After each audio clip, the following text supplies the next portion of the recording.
Arizona, Colorado, Indiana, Michigan, New Jersey, Tennessee, and Virginia. Listen up. WynnBET is now live in all these states, and the excitement of Wynn Las Vegas has finally landed in online sports betting and casino play. From boosted parlays to live in-game offs on every major sport, WynnBET gives you the tools to win. Sign up today for your risk-free $1,000 sports bet. Download the WynnBET app now or visit wynnbet.com to start winning.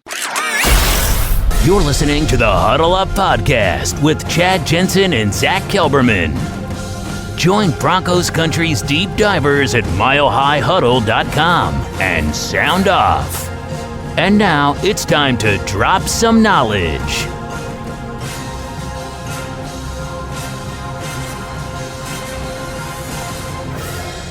Welcome in, everybody. It is the Huddle Up Podcast, presented, as always, by Mile High Huddle, powered by Blue Wire Podcasts. I'm your host, Chad Jensen. With me, my fellow football priest. You know him. You love him. Zack Kelberman. Zack, George Paton was not kidding around when he said it was going to be an exhaustive, thorough search. I mean, while we're broadcasting tonight, it wouldn't surprise me if a report of one or two more interviews get scheduled because there have been 7 requests reported anyway of the Denver Broncos for candidates. Your thoughts? 8 requests. They requested to meet with Lions defensive coordinator Aaron Glenn, which I'm not too crazy about. But that's the point I wanted to make, Chad. In the 2019 head coach search, which was John Elway's last, they interviewed 5 candidates in total. George Paton, through one day, is already up to 8 requests in his first GM search. You talk about casting a wide net. That's exactly what you're doing. One thing I've come to really love about Paton is that he follows through on what he says. He's the opposite of Vic Fangio in the sense that it's not just words, it's action as well. He says they're going to be thorough. He's going to target the best man for the job, the best leader, and he's going to find that among the bunch. Needle in the haystack. It could be where they meet with 9 or 10. You know, Byron Leftwich is out there, Leslie Frazier's out there, Doug Peterson's out there. Yeah. They could go up to 11 interviews, but 8 so far right now. I like to point out that 4 of them come from the best offenses in the NFL, and Paton spoke at length on Sunday about making the offense a priority, devoting more resources and allocating more resources to the offense. He recognized the problem pretty much starts there, and it starts with the coaching. So no coincidence with George Paton, all action, and I love what I see so far. Well, with that said, really quick, let's do a once over and make sure those who are with us who have maybe not kept track here with the uber convenient one-stop shop MHH Broncos head coaching interview tracker. As Zack just mentioned, right before we're going live, news broke of one additional name going on here, but here's what we got so far, all right? Jared Mayo, inside linebackers coach, New England Patriots. George Paton requested an interview. Dan Quinn, defensive coordinator, Dallas Cowboys, requested an interview. Kellen Moore, offensive coordinator, Dallas Cowboys. Nathaniel Hackett, offensive coordinator, Green Bay Packers. Eric Bieniemy, offensive coordinator, Kansas City Chiefs. Jonathan Gannon, defensive coordinator, Philadelphia Eagles. Yeah, missed me on that one too. Listen up, Broncos country. TickPick should be your first choice to buy football tickets because they save fans money by never charging any service fees ever.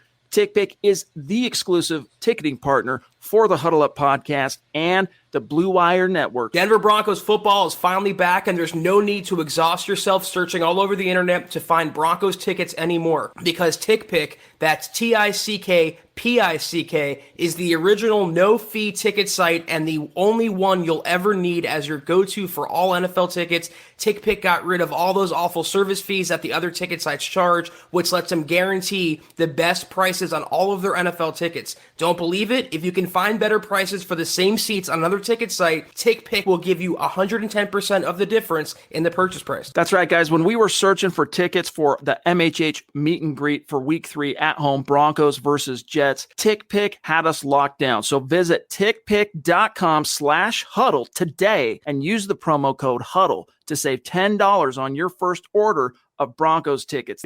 Kevin O'Connell, 36-year-old offensive coordinator of the LA Rams.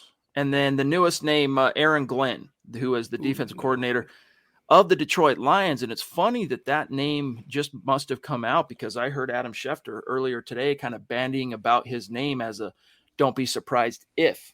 Did the report come from Schefter?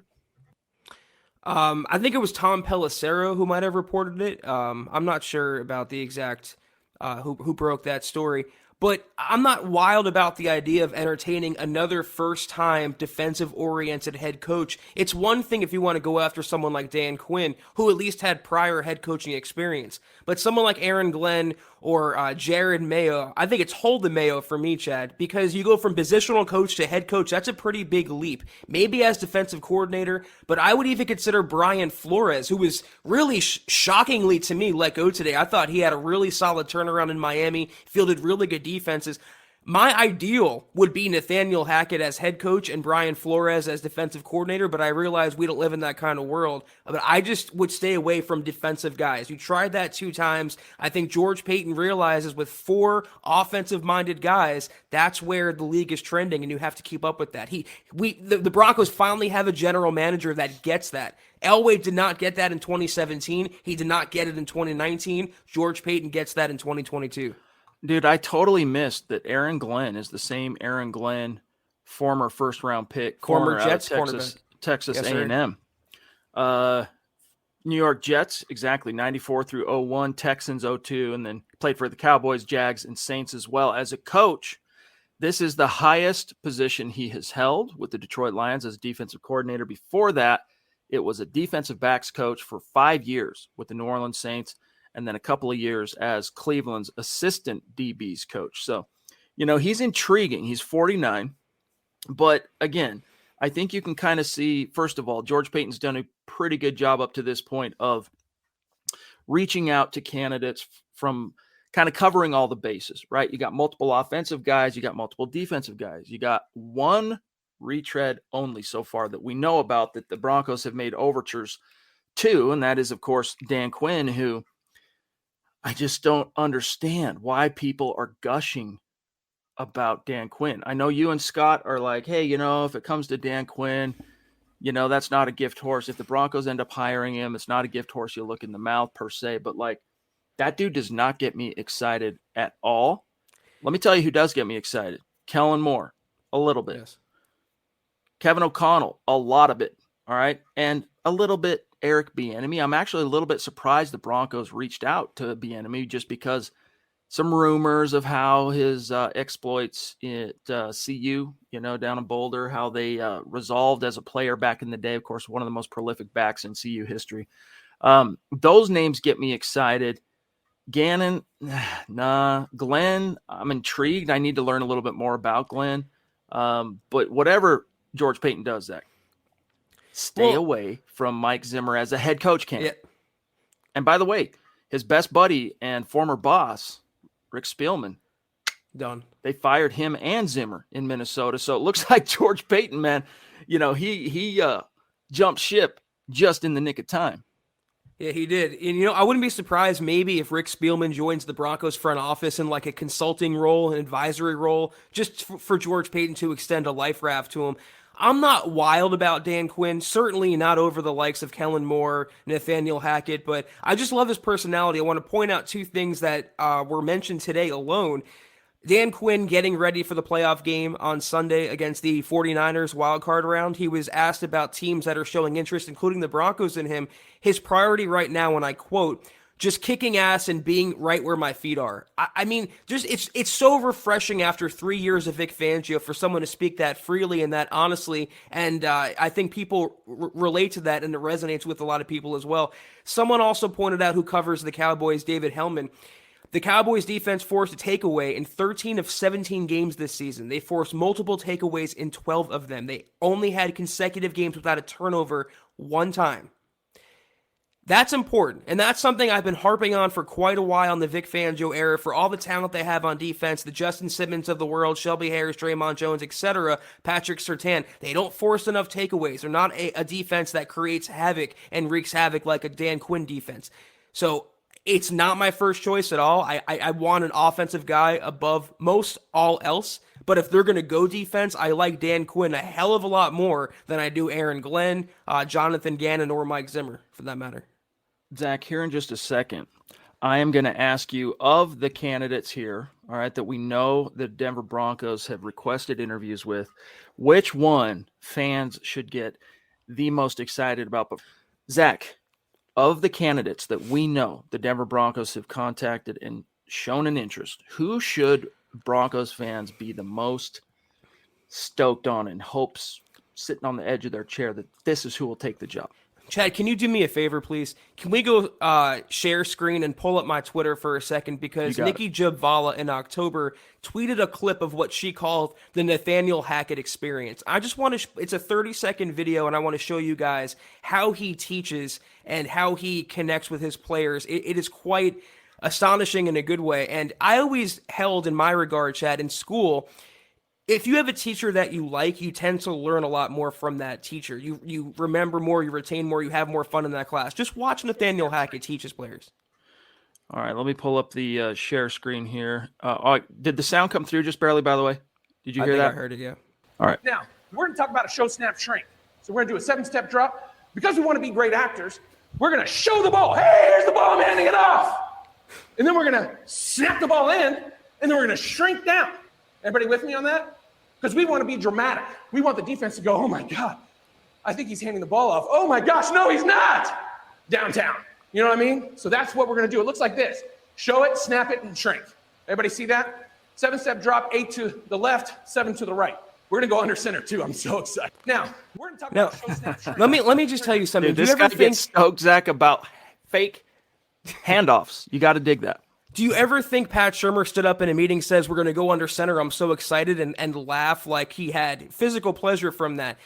That's what Aaron Rodgers was talking about when he endorsed Nathaniel Hackett for Falcons head coaching job that went to Arthur Smith. He talked about the energy when he walks into a room. He talks about the player relatability. He talks about the easy to digest scheme and how he gets everyone on the same page. And you're seeing it right there. I love going from so passive, hands-on, crossed on your chest like that, to Pat Shurmur looking dazed and confused in the press box, to having someone stand up there and just connect with the players like that and bring that life back to the team. We didn't see it on the sideline. We didn't see it in the play. I think Nathaniel Hackett, one of the reasons why I think he's deserving of the job is for what you just saw there. I want to talk more about that, but first, Clado Tornado has been very, very patient. Thank you for the super chat, my friend. He says, honestly, when I saw we went for Jared Mayo, first, I felt disappointment, but then it was followed with great suitors. And can I say, unlike politicians, when George says he's going to do something, he does it. Great suitors. I'm not sure what he means by that. But listen, Jared Mayo, who knows? Maybe he's the next exception that proves the rule that Belichick disciples can't get her done outside the safe, comfy environs of Foxborough. Name me one. And there have been more than I can count of or think of. Belichick disciple who's had sustained success besides Mike Vrabel. Maybe Bill O'Brien, you could say he did win the AFC South at least once before he was canned. Besides him, I mean, Romeo Crennel, retread. As far as head coaches, right? Josh McDaniels, I mean, need I say more on that front? Brian Flores, there are many things to like about Brian Flores, but if you listen to what Mike Kliss said, why, like you said, why, I'm kind of surprised he got canned.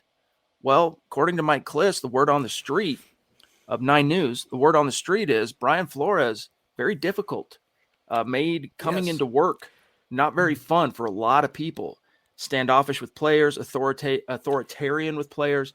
Who does that sound like?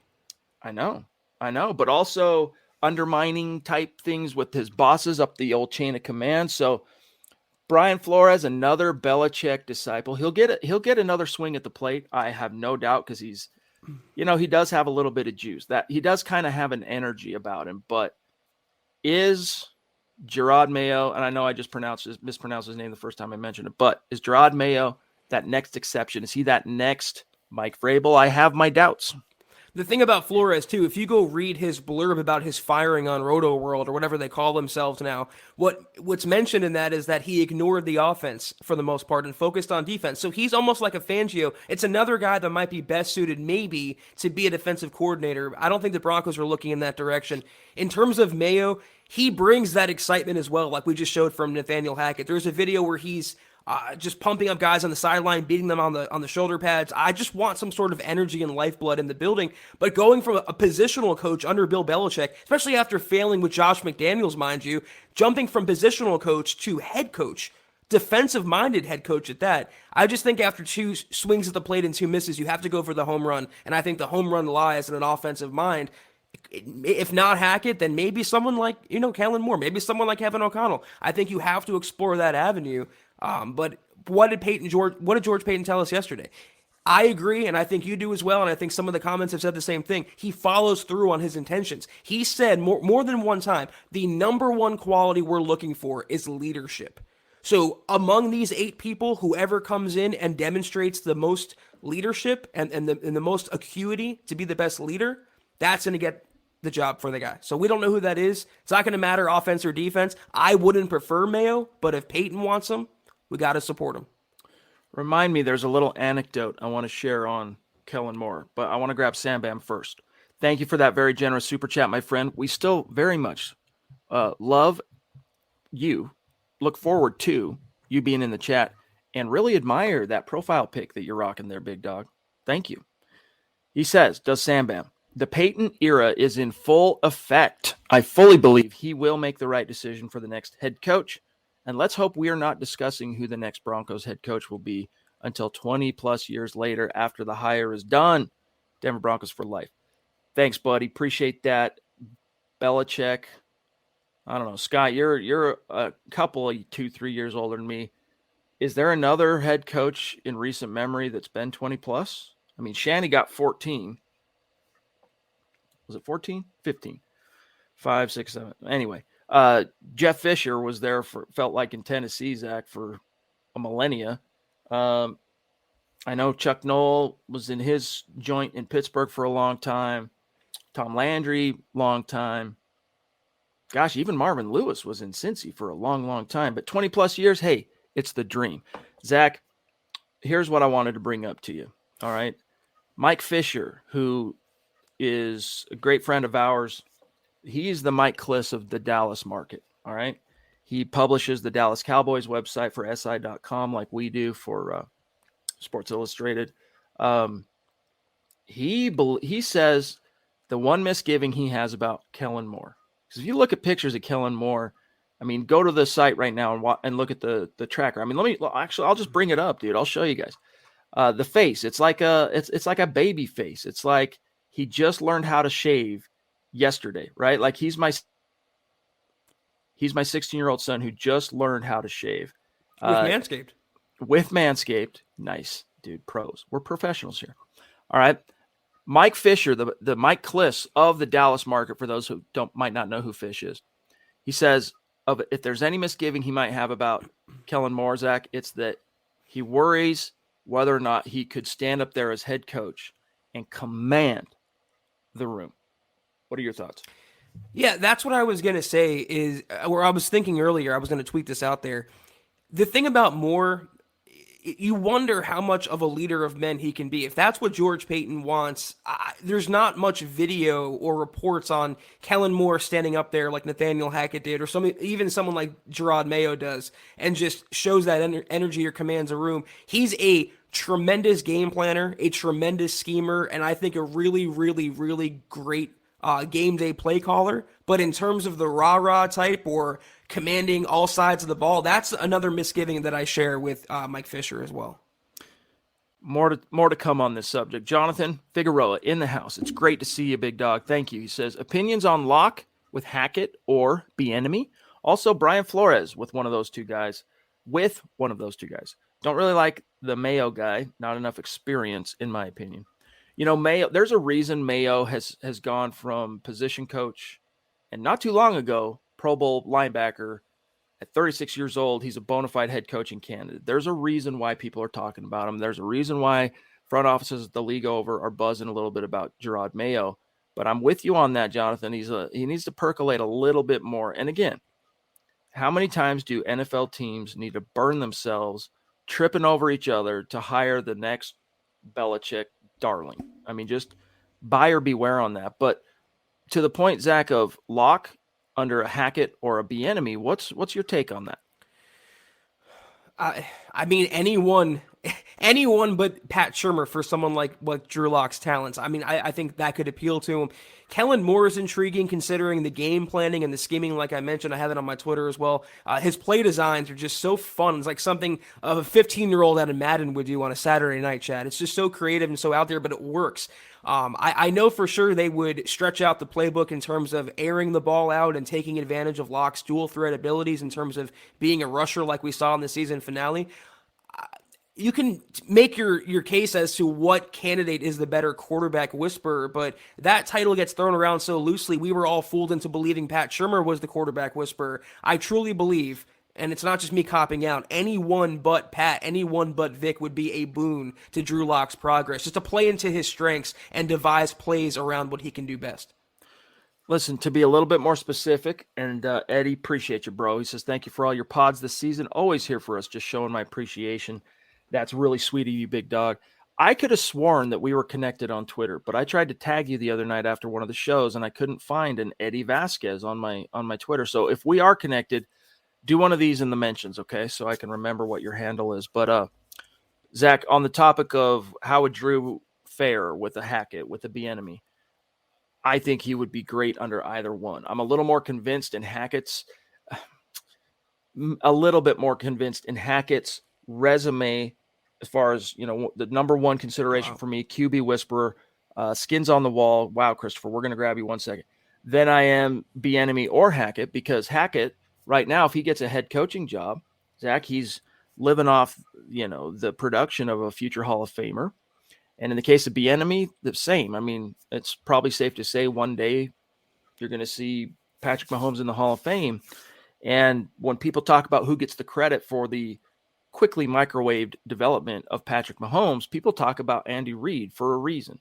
I talked to a source in Kansas City who said that things aren't perfectly bright and peachy between Bieniemy, Reid, Bieniemy, Mahomes, and that the prize there that they want to protect is not Bieniemy, Mike Kafka. That's who they want to protect zealously, kind of earmarked as the Josh McDaniels of the Andy Reid regime. In other words, when Andy Reid, who is getting long in the tooth, hangs up his clipboard and rides off into the sunset, maybe Kafka being groomed to take over in the same sense that a Josh McDaniels is. But back to the question at hand, and then we're going to grab Christopher here.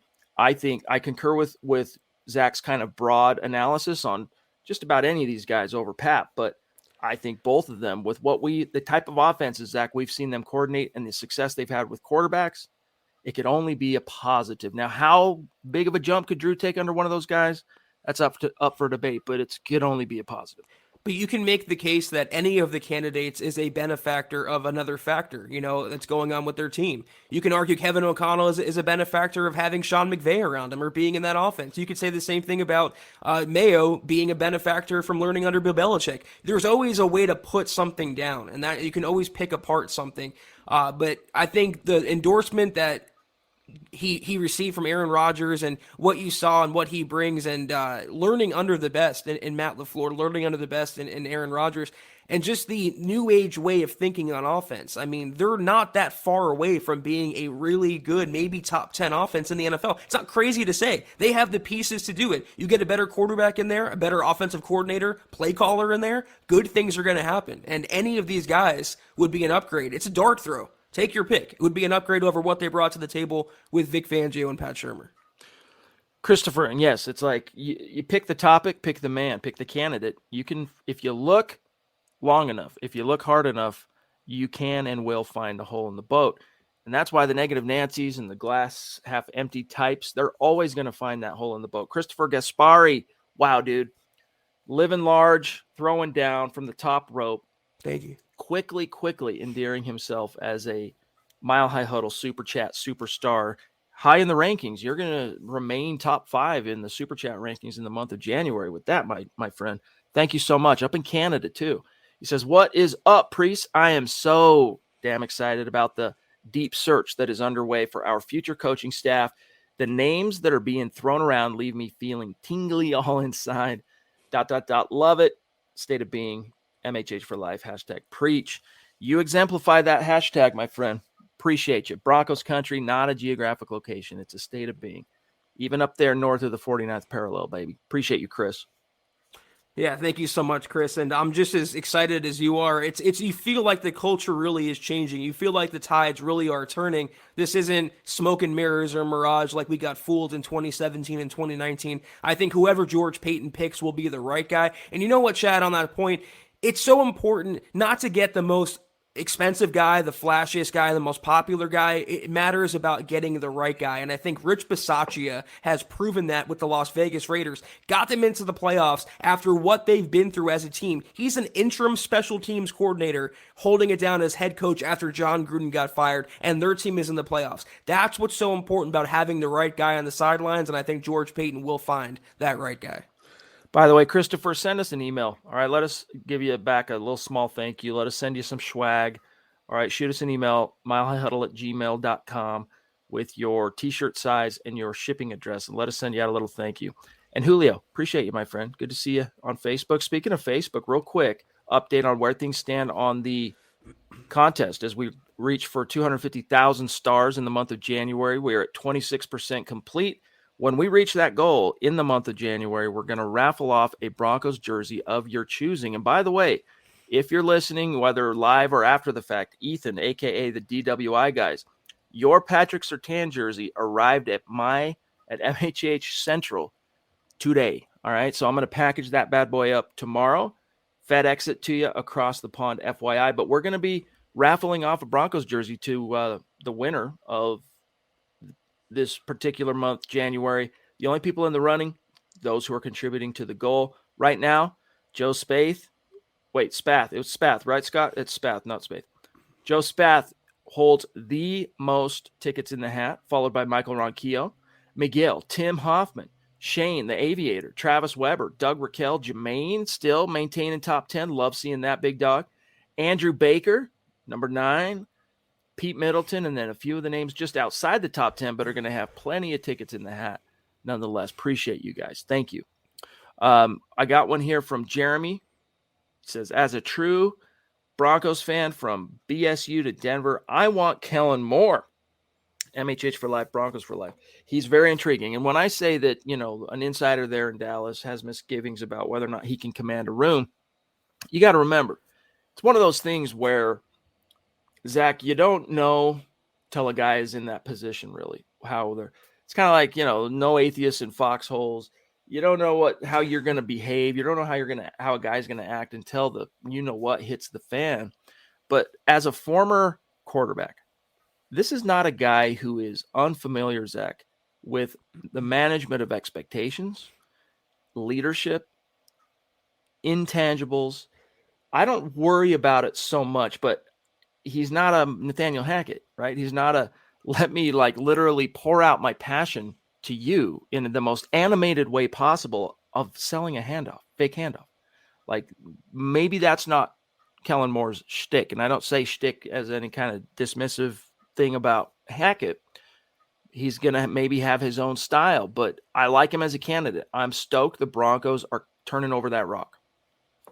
He's also, we have to remember, as a person, and he's 33 years old. He's still a kid, especially in this business, Chad. So he's growing into himself, and he learned under a confidant named Jason Garrett. And that's a confidant that's good in terms of knowing the ropes in the NFL, but you don't want that Garrett style to rub off on Kellen Moore because that's not ever going to get you over the hump, similar to how the Cowboys never got over the hump with Jason Garrett. Again, he would be a tremendous upgrade on what they had. He's a fantastic play caller, so creative. I just don't know.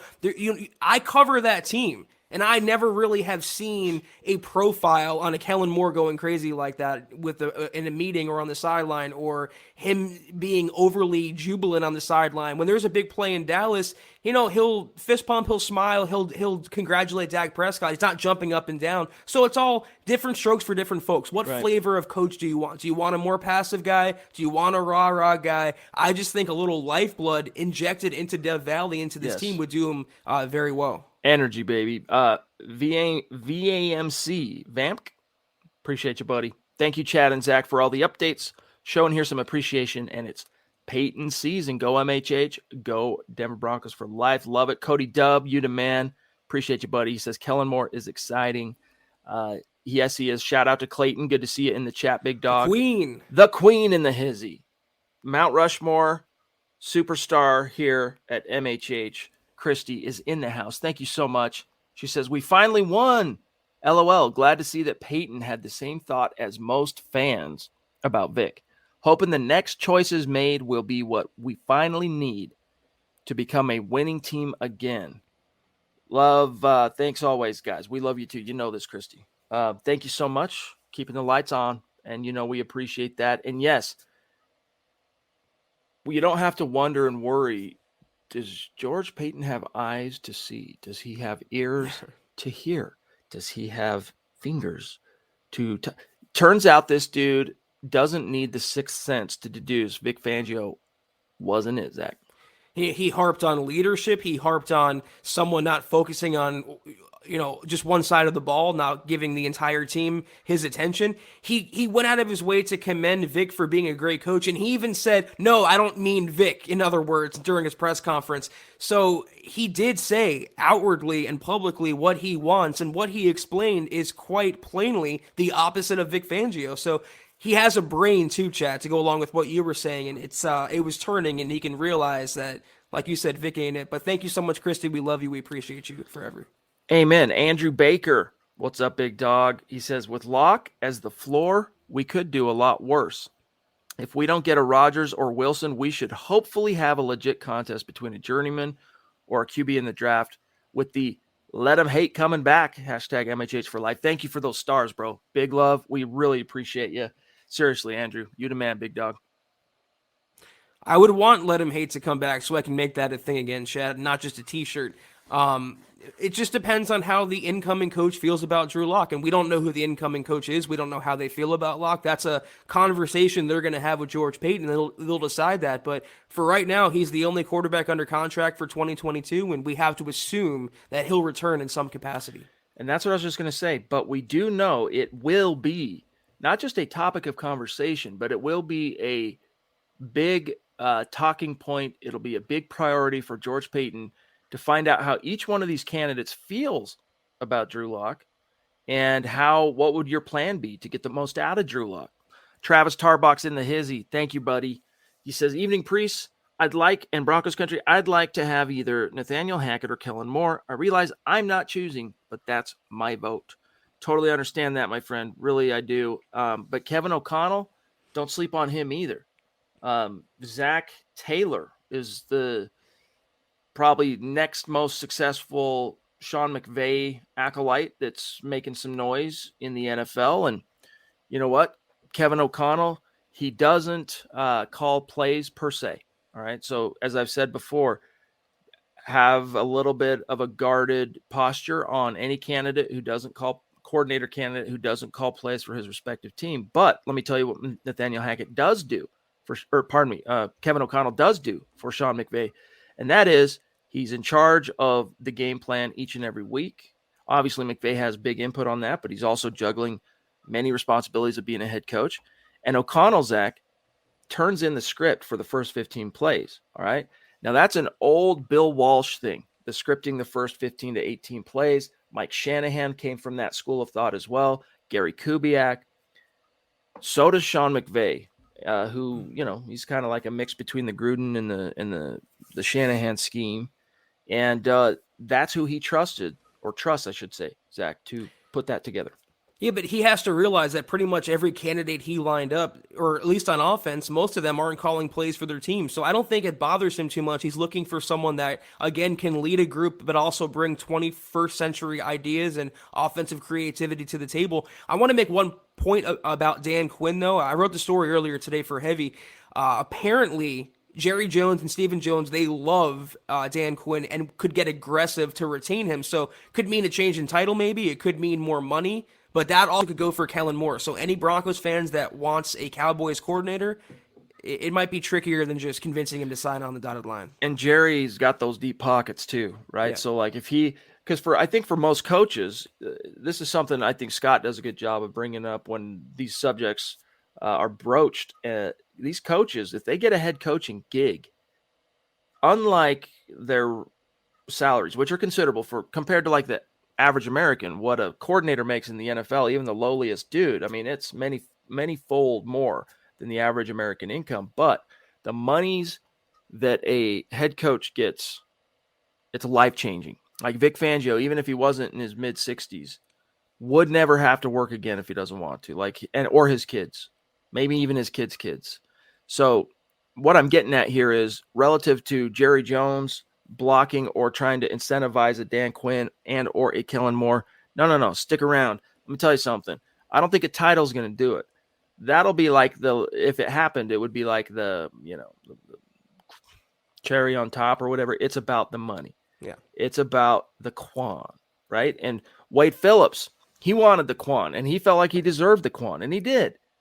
John Elway thought, no, come on, dude. You're bragging here about this delicious feast, this cuisine you delivered as a chef when I provided you with the very best ingredients possible. No.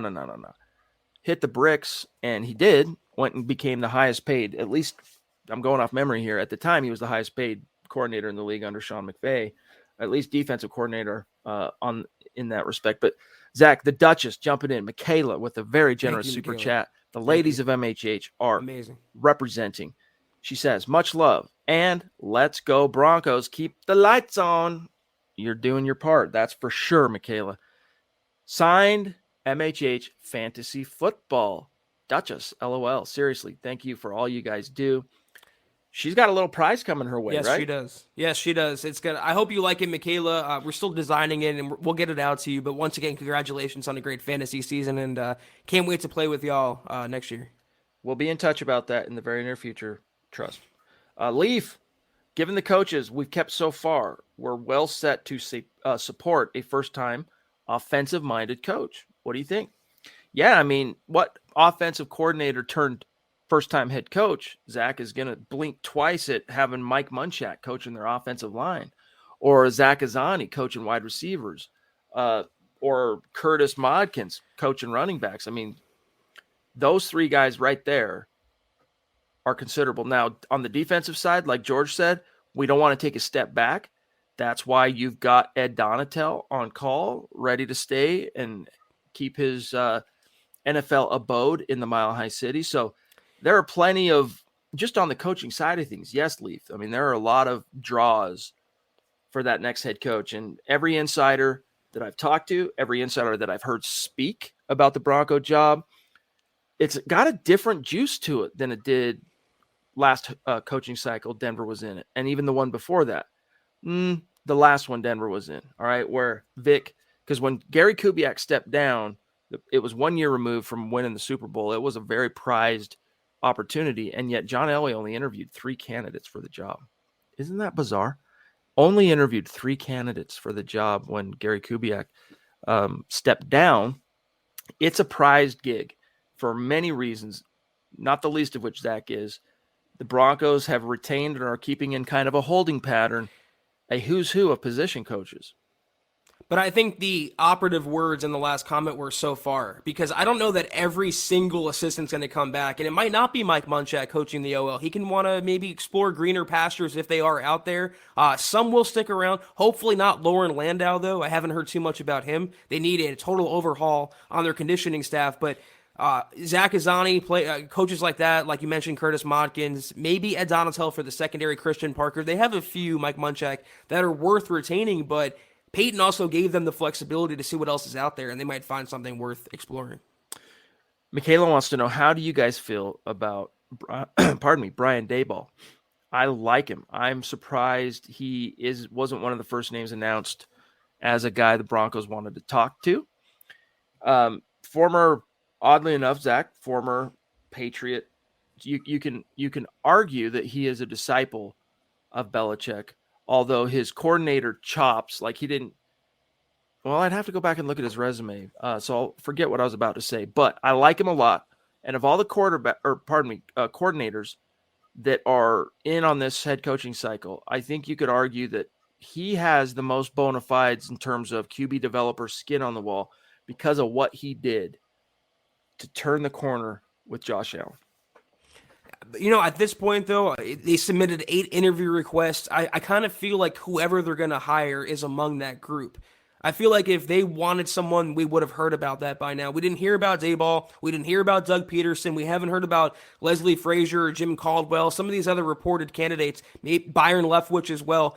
So there's a good chance the next Broncos head coach is among the 8 reported requests that we've heard so far. And if Dayball is not on there, then that might be an indication that he doesn't want him all that much. David Wilder, you're a prince, bro. He says, good evening. Could it be that they are requesting interviews of these defensive coordinators to get a feel if they'd be a good fit for defensive coordinator? It's possible, and yes, that plays a part in the motivation for some of these interviews. In the same sense that when the Broncos interviewed Mike Munchak, it was also to kind of test the waters of, hey, if you weren't the guy, would you be down to come here and, assistant coach on some level? So I think that's part of it, but there are certain guys that are employed as a defensive coordinator, unless their boss above them just got canned, most head coaches are going to block one of their coordinators leaving for another coordinator gig because it's a lateral move, even if it comes with a raise. So, it's possible, David, but probably not the true source of what's inspiring these requests. Yeah, you nailed that. I mean, they can't make a lateral move anyway. So maybe for someone like Gerard Mayo, that would be a promotion for him going from positional coach to defensive coordinator. But I think they're getting a feel for the type of men they are, not just on the field, but off the field, the type of individuals they are, their morals, their convictions. That's what George Paton wants as a true leader, and that goes beyond the football field. So it doesn't matter older, young, offense or defense. He's casting a wide net, and he's going to search through that net for the next Broncos coach. Base Gase, good to see you, bro. One of our OG Super Chat superstars here at MHH. He says, explain to me the Hackett hype, guys. Didn't amount to much in Jacksonville or Buffalo. Non-play caller in Green Bay. Unless we get Rodgers, I'd be out on Hackett. Well, hopefully that little clip that we played from Zach's Twitter helps you understand some of the allure for Hackett. But guys, name me the head coach or head coach candidate at any point in NFL history that hadn't been fired from at least 2 jobs.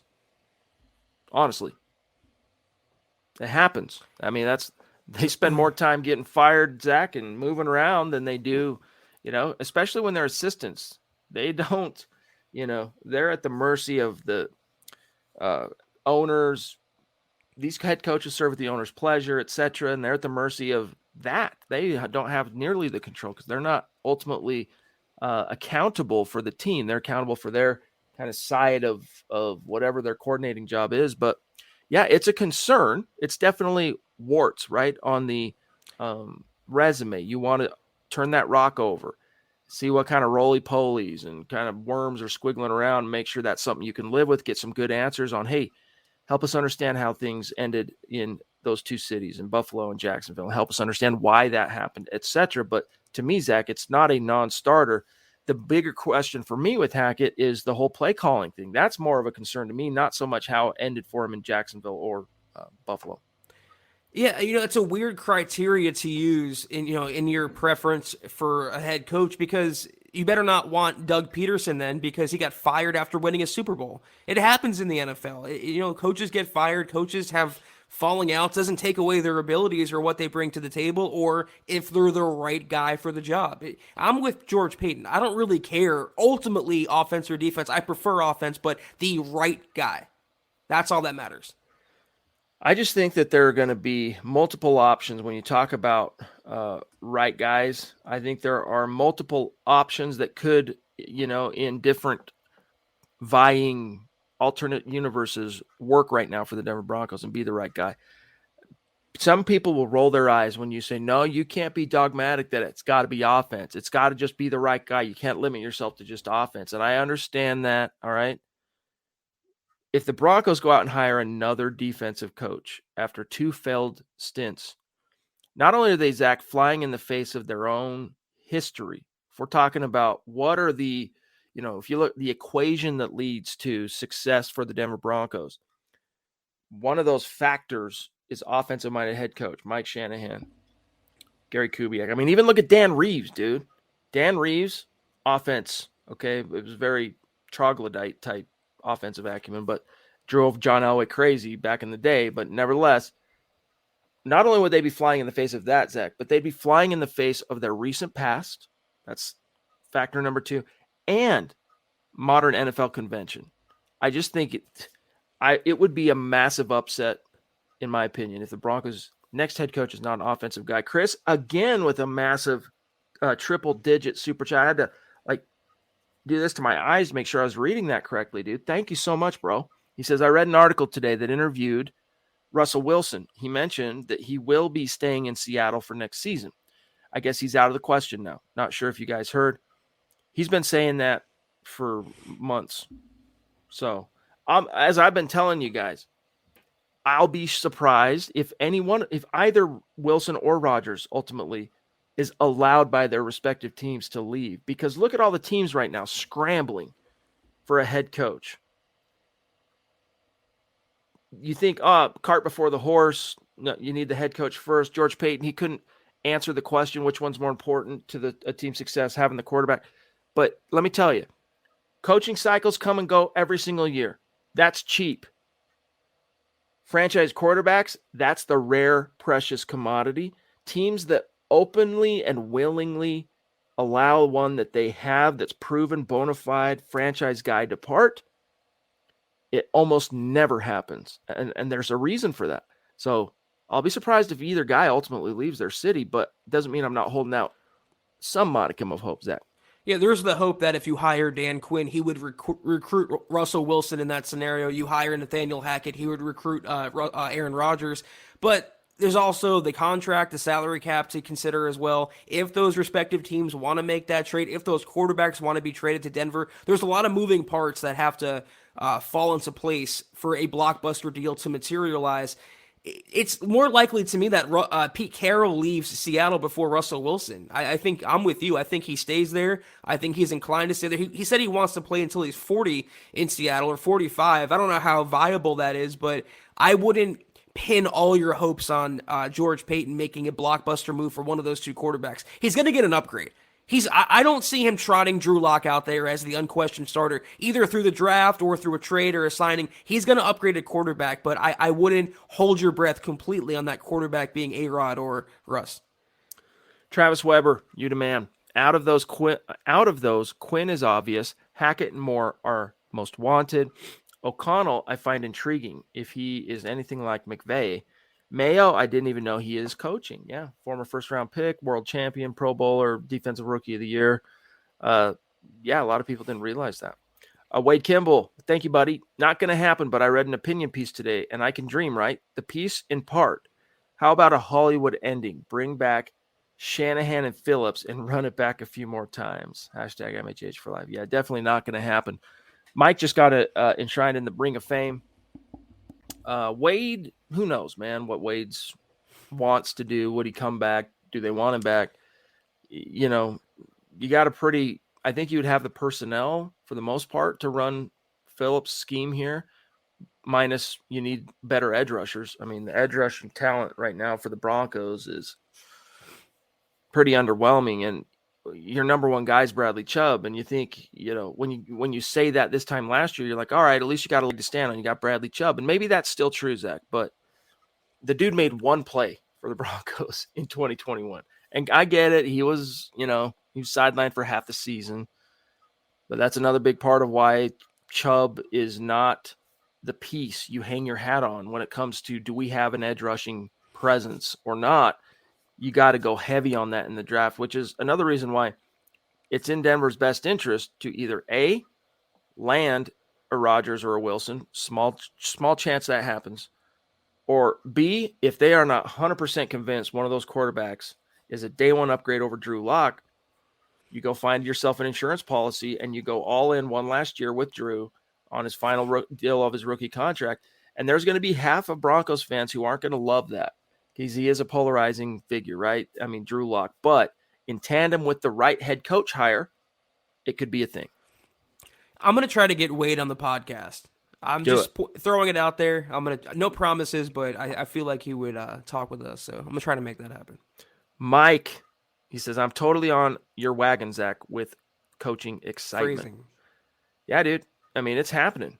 Michaela, again, thank you, my friend. She says, get Gerard Mayo and Chad Mustard and tight end. Oh man, then we'd have ourselves a football sandwich, Zach, or the makings of one anyway. A football hot dog. She says, so glad Fangio experience is over. MHH forever. Yeah, it's done. No more of this. Actually, for Vic, it's this. Right? This is Vic. It's a little more comforting when you put the hands in the armpits. He's checking for lumps, Chad. Maybe. I don't know. There's something about it. I don't know. You know, you mentioned Gerard, and I thought of 300 because of Gerard Butler and just kicking Fangio into the hole and getting rid of him once and for all. Yeah, that's where my mind went. Denver. Boom. Carla, the ladies of MHH flexing hard tonight. She says, thank you. Could George Payton casting a big net his way be his way of doing some preliminary interviews for OC and DC? Another kind of question on that tack. Definitely, it's you're doing your due diligence because you never know. But again, you got to remember, there's only one position coach that's being considered, and that's Gerard Mayo. So he could, you know what, guys? He probably is the guy that they're bringing in, and who knows? They're open to the possibility of him blowing them away in the interview. But more than likely, he's the guy that they're going, you know what? This would be a nice option to have on the back burner for defensive coordinator for the head coach we ultimately hire. Chad, I was thinking about it earlier. Didn't they try to do this in 2019, though? Wasn't one of the candidates they talked to, was it Zach Taylor at that point, or was he a coordinator? He was a quarterback's coach. I feel like maybe it was him. I feel like they were trying to pair one of the candidates with the other, but you can't make lateral moves. So the only one in the cycle right now that they want to talk to is Mayo, who's a positional coach, and going from that to coordinator would be a promotion. Could be, but I think first and foremost is finding the head coach and going from there. Moss Def. Mike Reno, I'm excited we aren't going after a draft quarterback this year since there aren't any top-tier guys. Tired of Band-Aid fixes. Let's wait for 23 draft to pick our guy. Well, I wouldn't say with any kind of absolute certainty the Broncos aren't going to draft a quarterback. That is to be determined. All I'm telling you is because it is something of a lackluster class overall, if you're not convinced the guy that you're in a position to draft is a day one upgrade over Drew, then you're better off going with Drew and using that pick on the next Patrick Surtain at edge, or the next Patrick Surtain type impact player at right tackle, or whatever, someone that can help you win. And again, for those of you that are kind of anti-Drew, and I totally understand it, okay? You're like, it's like Nick was talking about on this morning's Broncos for breakfast. I'm just tired of this average to below average rigmarole BS at quarterback for the Denver Broncos. I want a real bona fide solution. I totally get that. But Drew Lock paired with a Nathaniel Hackett, a Kevin O'Connell, an Eric Bieniemy, you don't know what the limits of that might be.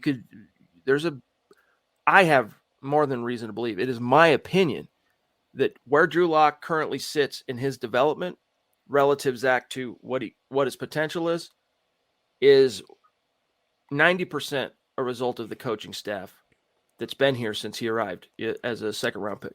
Yeah, I don't know where the perception began where it's fait accompli they're going to acquire Rodgers or Russell Wilson. That's a huge bombshell deal that doesn't get made too often at the NFL level. So almost never. I think George Payton would stick his nose in, and he'll always be aggressive but not reckless, and he's proven that so far with the head coaching interviews. If it's too prohibitive, he's not going to make that trade. I mean, the cap hits, the money he has to pay out, the guarantees that he would take on, but more importantly, the capital that you would give up for a quarterback of that magnitude. And again, Seattle and Green Bay would have to want to trade them, and Rodgers and Wilson would have to want to come to Denver. It's a really complicated deal. So it might be a case where they don't like anyone else. They don't like the Cousins of the world, the Matt Ryans of the world, the Garoppolos of the world. He might say, F it, I'll just get my quarterback through the draft. I have my head coach now who can develop that guy, whether it's a Bieniemy, whether it's a Hackett, Kellen Moore, whoever. Let's go pair him with a rookie quarterback and go to work. Nathan, good to see you, my friend. It's been a minute. Where you been, big dog? We've missed you. He says, can we pry Bisaccia for special teams coordinator? It's definitely a possibility. Although whoever the Raiders ultimately hire as their permanent head coach, man, you gotta make sure Bisaccia is one of the candidates in that interview. But if he loses out, whoever that head coach is would be absolutely idiotic to allow him to walk out the building with the job he's done. I mean, the Raiders made the freaking playoffs, dude. Swept the Broncos, made the playoffs. This dude was thrust into a very precarious, high-pressure situation. This dude made some hay, man. Credit to him. Credit to him. Coaching. And I think he proved that. And what a game last night. Did you watch the game last night, Chad? I did not. Raiders? I did not. Wow, I've seen the highlight. I've seen the highlight package, but I didn't watch it live. That's a classic right there. But you know what? He had enough fortitude to guide his team through adversity, and they nailed the game-winning field goal. He's going to the playoffs. You would have to at least increase his title. I don't know if he was assistant head coach before the promotion after Gruden got fired, but I would at least make him that. I would pay him a lot more money. He has really stabilized that ship over there, and it kind of proves Peyton's point. It doesn't matter whether you're offensive, defensive, special teams. If you can do it, I want you to do the job. Zach, we're about out of time, so if you could rapid fire the answer for Wyatt here. He wants to know, My good buddy is a Cowboys fan, doesn't have high praise for Kellen Moore. Brought up under Jason Garrett, who had stale offenses. He says that Moore has no creativity, and the offensive stars in Dallas struggle way too much. Can't make changes when the game plan isn't working. In other words, failing to adjust. What are your thoughts? Well, there's some truth to the fact that Vic Fangio really exposed Dallas's offense in the Week 9 meeting. He kind of gave the NFL the quote-unquote blueprint as to how to stifle Dak Prescott, all the receiving weapons, Ezekiel Elliott, Tony Pollard, all they can do on offense. That was my worry I brought up earlier about him being groomed under Jason Garrett and taking on that vanilla personality. But in terms of creativity, I have a video on my Twitter chat. If you want to play it or not, it doesn't matter. But his game planning and his play calling, he gets a little too cute sometimes. I know that's annoying, but what he brings to the table for any given opponent, what he brings to the table for any given down is light years ahead of what the Broncos have had since Peyton Manning has been on the field. I would not cry at all if Kellen Moore was the next Broncos coach at all. Doug Raquel, appreciate you, my friend. Thank you. We mean that. Appreciate you, my friend. Travis Tarbox, looking forward to all things this offseason brings to Broncos country. It's going to be a whirlwind. We get the coaching cycle, then we get the pre-draft trail, then we get the free agent rumors, then we get more draft, then we get the draft. This is, people when they meet me and they find out what I do for a living, right? People that my neighborhood or whatever, they can't comprehend that I have work to do after the football season ends. And then when I tell them, no, my favorite part of this job is January through May, they go blank. And you try and explain it to them, unless they're nerds like us and like everyone in this chat, goes over their head. DeAngelis, thanks, buddy. Yeah, they think football season stops after the Super Bowl, but it's just getting started for the next year. And there really is no sleep when you cover this sport, play in the sport. If you're around football in any capacity, it's a year-round business. I love it. I live for it, Chad. It pays my bills. It puts food on my table, and I'm blessed to do it every day. As are you. You feel that way as well. It's love it. Can't get enough. Most definitely, and a lot of that is thanks to you guys. Mike Reno, I'm going back to this again, but look at John Elway's career stats. Not great. We need a quarterback with heart, and he might actually be on the team if he ever gets developed correctly by a competent coaching staff, my opinion. Yeah, I mean, Drew Lock, there's still some potential there that could be unlocked by the right coach. Doug Raquel, truthfully, I have no favorite for coaches. I just want Lock to get a fair shot with a good tutor.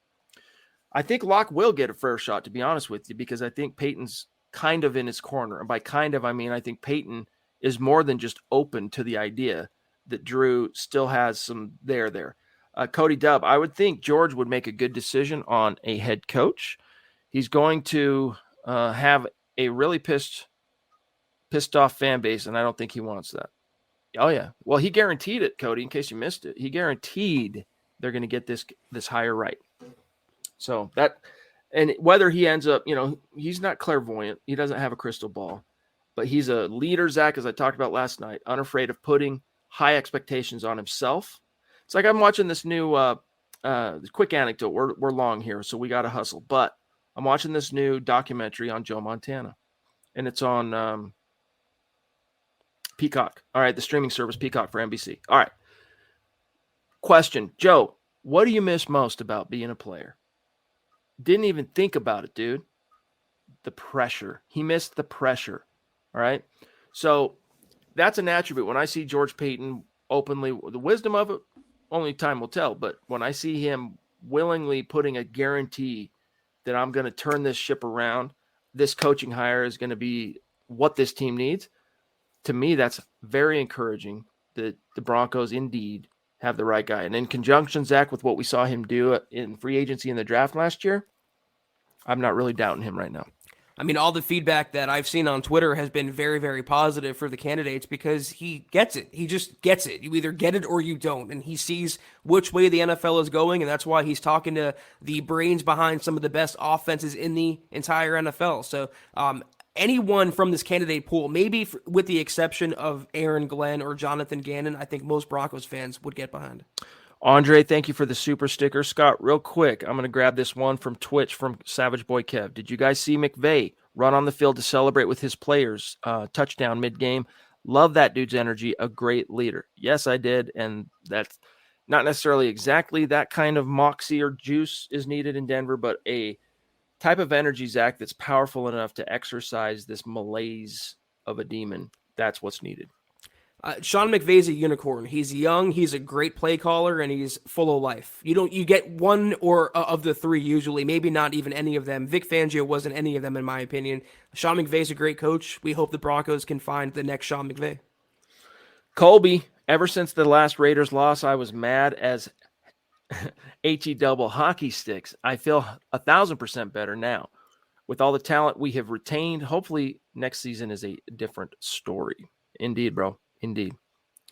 Let's see here. Lawrence Rivera, what if we went after the Green Bay OC since Aaron Rodgers loves him, then get Kyle Shanahan as our offensive coach? Kyle Shanahan, dude's got himself a job, my friend. But yeah, if you land Hackett, one of the side benefits to that is it might give you a better chance if he gets dangled Aaron Rodgers. Speaking of Kyle, though, a quick little aside. Today he said that Dan Quinn, for what it's worth, is the best defensive mind he's ever game planned against, or something along those lines. So another feather in Dan Quinn's cap if you're on that boat. Yeah, but he also used to kind of, I was about to say sign his checks, but work for him, right? He used to work for him. Relo Takeover, I hope Hackett wins. I think that West Coast system would fit well with the offense. Well, and that's another thing about Quinn, too. I know you had talked about Hackett. We both like Hackett as an option, but if Quinn gets hired, his offensive coach is going to be a West Coast guy. That you can trust. Lawrence Rivera, Dayball, or Bieniemy. Gun to my head, that's Dayball, and it's not even – I don't even have to think about that. Bieniemy is another one, though, where if you've seen like NFL films or sideline footage, he's interacting with his players unlike Vic. He's very fired up. He's a good in-the-moment teacher. I would not mind it at all. Any one of these guys, Chad, these four offensive coordinators, you really can't go wrong with. You can make the case that they're the right guy.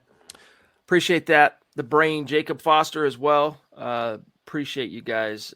Brainstorm. If we cannot beat them, join them. Eric Bieniemy, yes, indeed. Jacob Foster, you the man. Can't Dave beat him, Glassman, kidnap you the him. man. Don't let him go. Wade Kimball, I say we keep Locke, get a good QB coach, cultivate him. Use our picks on defense, edge rushers, go after Wade Phillips, let him do what he does best, turn our defense loose on the NFL in 22. Hey, we'll see, buddy. We'll see. It's not a plan I hate. Leaf Roebuck, I'm grateful for the MHH crew. Talk us through the ups and downs.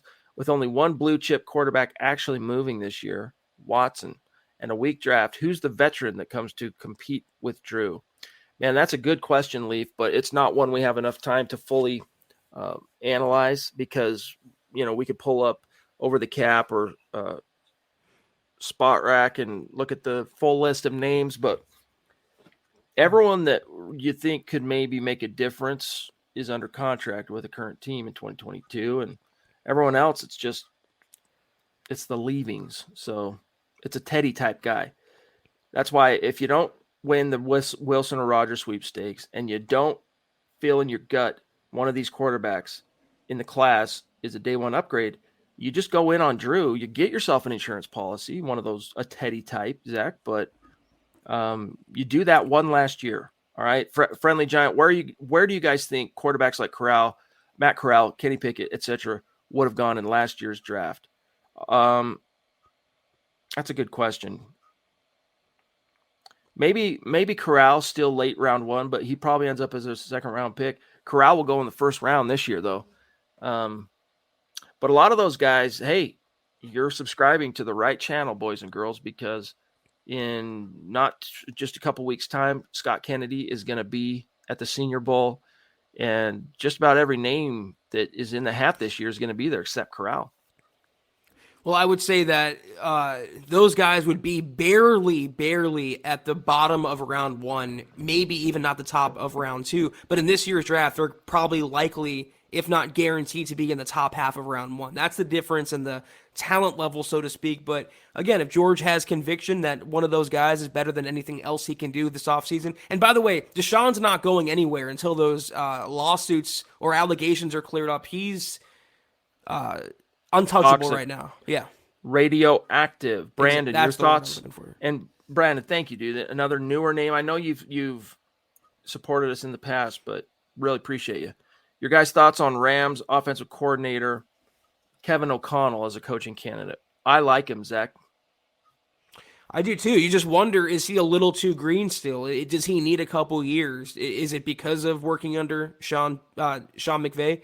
Those are the questions you have, but again, I would love the change of pace going from someone like Vic Fangio, 60 years old, to someone like Kevin O'Connell, who's what, 30? 36 as well. A lot of 36s on this list for whatever reason. Jermaine, appreciate you. Do you think that the Raiders did the Chargers dirty? I think the Raiders pulled the Raider. Zach, your thoughts?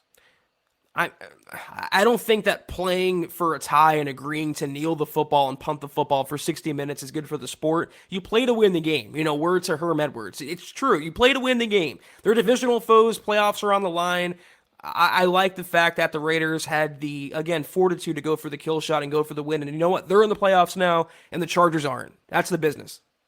Amen. By the way, Jacob, you've been throwing down. Jacob Foster on Facebook. We see you, big dog. Thank you very much. But Zach, with that, let's bounce on out of here. Yeah, this was the Huddle Up Podcast, guys. We'll be back on Wednesday at the normal time for more from us. But in the meantime, follow us on Twitter at Huddle Up Pod. You can follow the main account on Twitter at Mile High Huddle. You can follow Chad on Twitter at Chad and Jensen. You can follow myself at Kelberman NFL. Follow Scott on Twitter at Scout Kennedy. If you want a beanie, if you want a hat, if you want a shirt, hoodie, coffee cup, all right there, huddleuppod.com. And I ask you again, guys, go to facebook.com/Mile High Huddle. Become a supporter, big blue button. You get exclusive access to our premium content, Kelberman's Corner, Broncos Book Club, and Trickle Zone each and every week. And facebook.com/Mile High Huddle Pod. Like that page and follow that page. If you haven't, go to Apple Podcasts, please, and leave your football priest a 5-star review for a chance to win some swag each and every month. We're giving away rotating items each and every single month.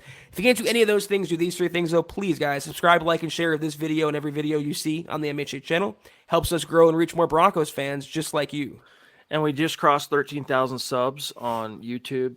Much love and respect to all of you, and a special thank you and welcome to our new subscribers. Great to have you. Thank you for subscribing. Shout out to these supporters, these super supporters on Facebook, the way it finished tonight. Jacob Foster at the top, followed closely by Andrew Baker and Doug Raquel, Travis Weber, Leaf Roebuck, Mike Reno, Colby, Jermaine, Jeremy, Travis, Tarbox, Phil McLaughlin, David Wilder, DeAngelis, Julio, Eric Weber, Wyatt Horning, Dave Glassman, and Lawrence Rivera. And guys, we got to give you an update, let you know where things stand on the super chat side of things. All right. At the top remains Ethan, aka DWI, guys, at number 1. Christopher Gaspari at 2, and he's probably going to maintain his 2 after tonight. DWI guys, though, I can tell you there's some ground to be made up there. Robbie Nunzi went from 4 to 3 after last night. The Duchess still in the top 5 at 4, and then Dale, aka DW96734, at 5. So appreciate each and every one of you. Don't forget to go to manscaped.com. Use the code MHH for 20% off plus free shipping, and we will see y'all on Wednesday, as Zach said. It's good stuff, guys. Take care, and as always, go Broncos. You've been listening to the Huddle Up Podcast. Join Broncos Country's deep divers at milehighhuddle.com to keep the conversation going.